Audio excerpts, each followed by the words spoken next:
أعرب في البداية عن سعادتي بوجودي في موسكو بدعوة من فخامة الرئيس فلاديمير بوتين، وأود أن أتوجه إلى فخامته بخالص الشكر على كرم الضيافة وحفاوة الاستقبال التي جعلتنا نشعر أننا في بلدنا.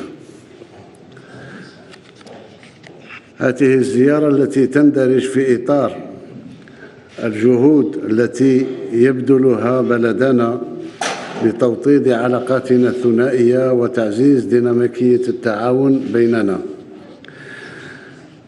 لقد كانت المحادثات مع فخامة الرئيس فلاديمير بوتين خلال الظهيرة مثمرة، صريحة وصادقة، عكست مستوى العلاقات السياسية المتميزة وأكدت إرادتنا المشتركة لمواصلة التشاور السياسي التقليدي بين البلدين.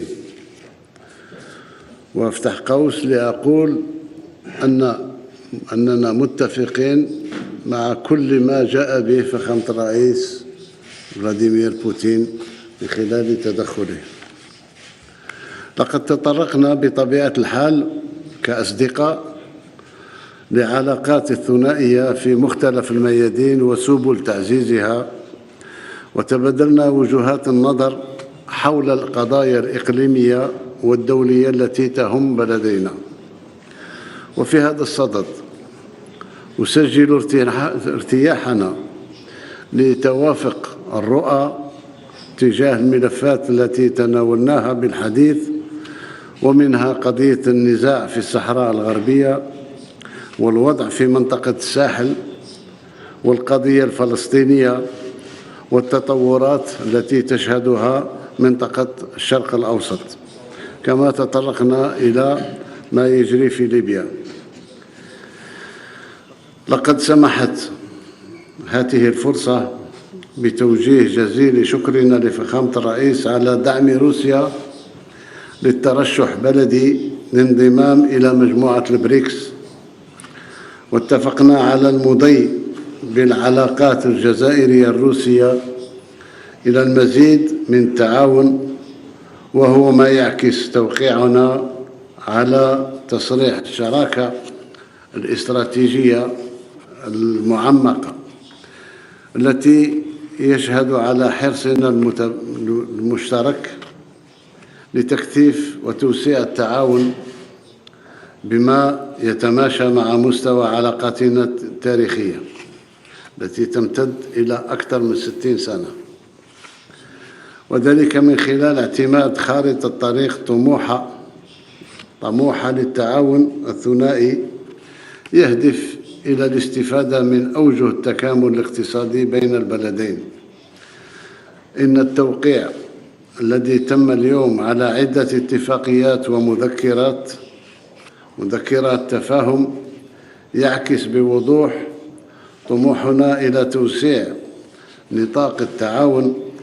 وبهذا الخصوص أعرب مجدداً عن ارتياحنا لمستوى العلاقات بين بلدينا والديناميكية التي تتبعها خلال السنوات الماضية، وسنعمل على الارتقاء بالتعاون عبر تشجيع التبادلات الاقتصادية والتجارية وتنشيط الشراكات بالاستفادة من أوجه التكامل الاقتصادي المتاحة في البلدين ومن تجربة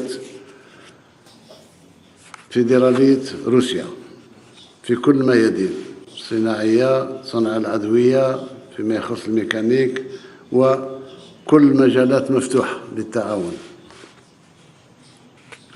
وتتيح لي هذه السانحة أن أدعو المتعاملين الاقتصاديين في روسيا للاستثمار في الجزائر التي تتوفر اليوم على بيئة استثمارية ملائمة بفضل الإجراءات التحفيزية والامتيازات التي يتضمنها قانون الاستثمار الجديد في بلادنا. قبل أن أختم تدخلي البسيط هذا، ألح مرة أخرى على تطابق الرؤى بيننا وبين دولة روسيا الفيدرالية الصديقة، وتطابق الرؤى بكل ما جاء به فخامة الرئيس بوتين في تدخله. أشير فقط إلى امتناني باسم كل الجزائريات والجزائريين على تخصيص ساحة عمومية جميلة جدا في قلب موسكو تحمل اسم زعيمنا زعيم الوطني مؤسس الدولة الجزائرية، أقول الأمير عبد القادر. شكرا مرة أخرى فخامة الرئيس. للتاريخ فقط أذكر أن القيصر نيكولا II أهدى للأمير عبد القادر وسام النسر الأبيض، وفي عهد الرئيس بوتين أهدى لنا ساحة عمومية للأمير عبد القادر. فشكرا.